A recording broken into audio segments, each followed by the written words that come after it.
Our top story: after a year-long closure that left families searching for answers, Greenbriar Children's Center is looking ahead. Leaders have now unveiled a new renovation plan aimed at rebuilding trust and bringing services back to the community. WSAV's Isabella Baez got a look inside at what's changing and when the center could reopen. That's right, Ben. Tina. Moving on from the past, that's what Greenbriar's Children's Center leaders say they're trying to do with the new renovation project. Tearing down some buildings and remodeling others while keeping their focus on serving children and the community. Stepped back to strengthen them. Our decision was guided by one central question: how do we best serve children and families with the greatest impact, not just today, but for years to come? The Greenbriar Children's Center closed its doors last year due to financial issues. However, they gave the families and their staff just a few weeks' notice, creating controversy. And now leaders are addressing those concerns. Going back to try to convince them that, hey, it's not going to happen again. Can't predict the economy. We talked about sustainability, and we will not open. We will not open. We will not do these things unless we know that we can sustain Greenbriar in the years going forward. President of Greenbriar Children's Center, Connie Cooper, says there was talks about a strategic plan in 2020, but nothing took place until 2025 when they were forced to close their doors because they couldn't sustain themselves any longer. But now, with the help of Chatham County, who has secured $480,000, the 15-acre center will be made new. We're putting some checks and balances in place so that once the county has done everything that it can do, and we have to pull back, then it can sustain itself, and we know. The renovation plans will include the demolition of 2 buildings, along with other buildings being completely remodeled. The center will also expand the ages they serve, going from just infants to children up to 4 years old. Today is about far more than renovating a building. It represents resilience, intentional partnerships, and an unwavering commitment to children and families in our community. Greenbriar leaders say the construction is set to begin in just a few weeks and the center will reopen this fall. Isabella Baez, WSAV News 3 on your side. Isabella, thank you. Developing now at Statesboro, one man is dead after a plane crashed into a field near the Statesboro Bullock County Airport. The Bullock County Sheriff's Office says deputies were called to the scene around 3 this afternoon. When they arrived, they found the pilot, the only person on board, had died. We're told by the NTSB it was an experimental amateur-built amphibious Air Shark aircraft. Investigators believe the plane took off locally and may have been dealing with maintenance issues before the crash. We understand that this pilot had been working on this plane and left the Statesboro Airport in regards to a test flight prior to him being able to deliver this plane to some individual in another part of the state. Officials with the Federal Aviation Administration and the National Transportation Safety Board are expected to arrive on scene tomorrow afternoon to continue the investigation. For now, authorities are asking the public to stay away from the site. A state investigation is shedding light on a controversial incident involving Liberty County Animal Control, where a crossbow was used to kill several dogs. A consent order from the Georgia Department of Agriculture lays out what happened during an October 2025 call involving a pack of 5 stray dogs in a residential area. Officials say an animal control officer was able to capture one of the dogs using a snare, but after that, the remaining dogs became aggressive, prompting the officer to call a supervisor. According to the report, that supervisor instructed the officer to use a crossbow to kill the other 4 dogs instead of using a tranquilizer gun.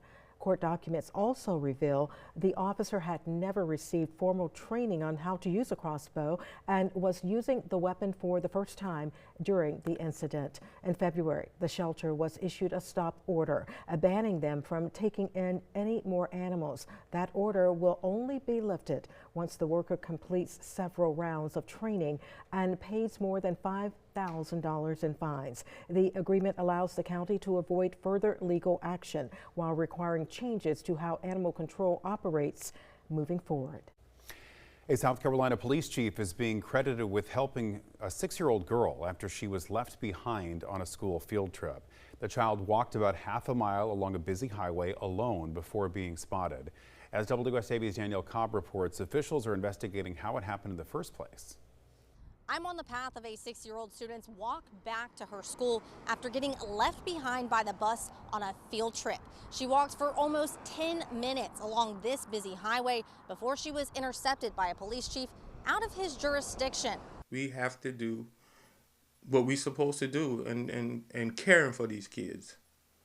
So I just thank God I was there. On Friday, a 6-year-old girl was on a field trip with her Varnville Elementary class at the Palmetto Theater. She dozed off during a program and awoke to everyone gone. Noticing she was left behind, the girl started on her walk back to the elementary school alone, over 2.5 miles and an estimated hour trek by foot.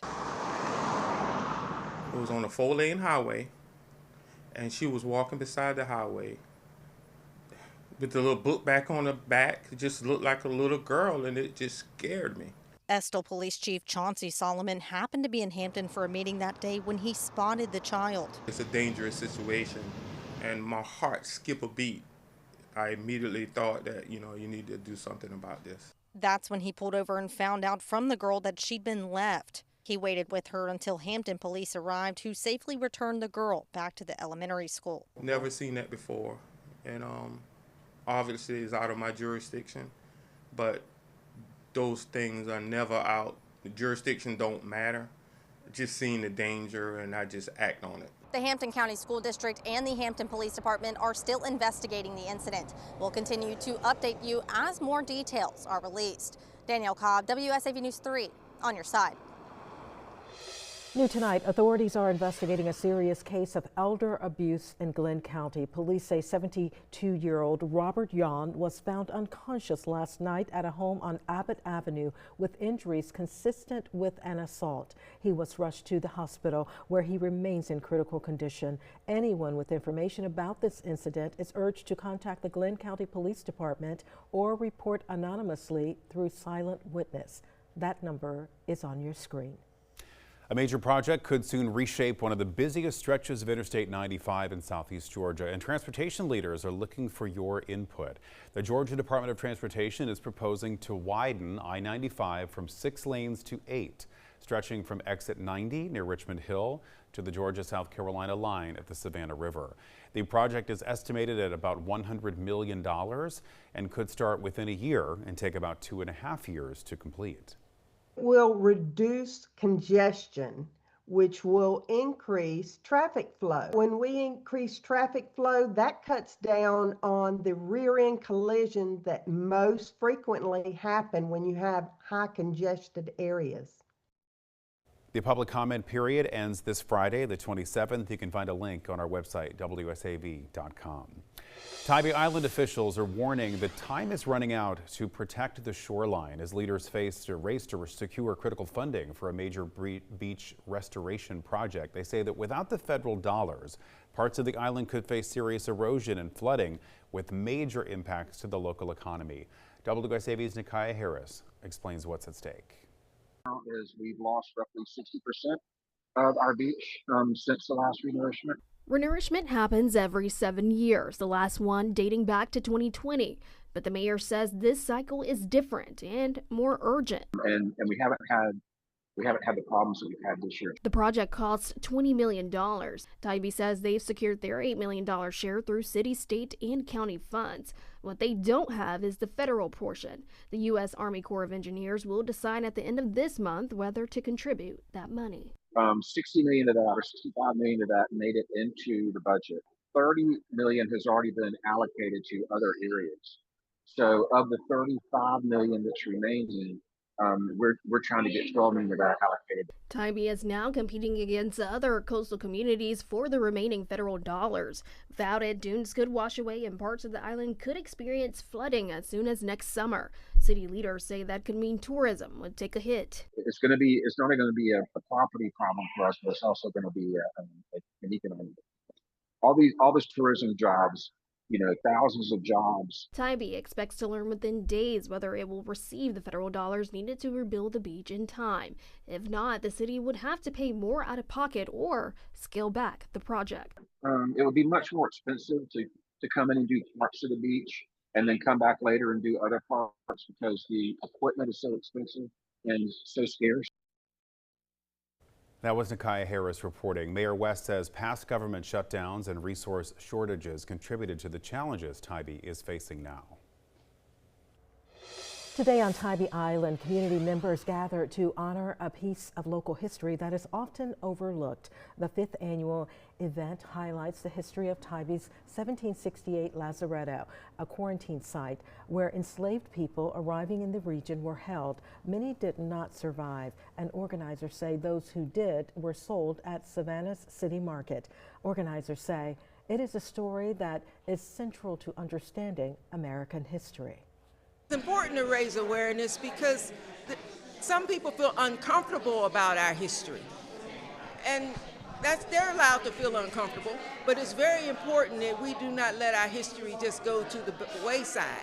It's important that we understand that our history is American history. Today's event also gave organizers a chance to discuss plans for a monument to honor those who suffered at Lazaretto. They hope the community will continue to support their educational efforts and upcoming events, including Juneteenth, weighed in on Tybee.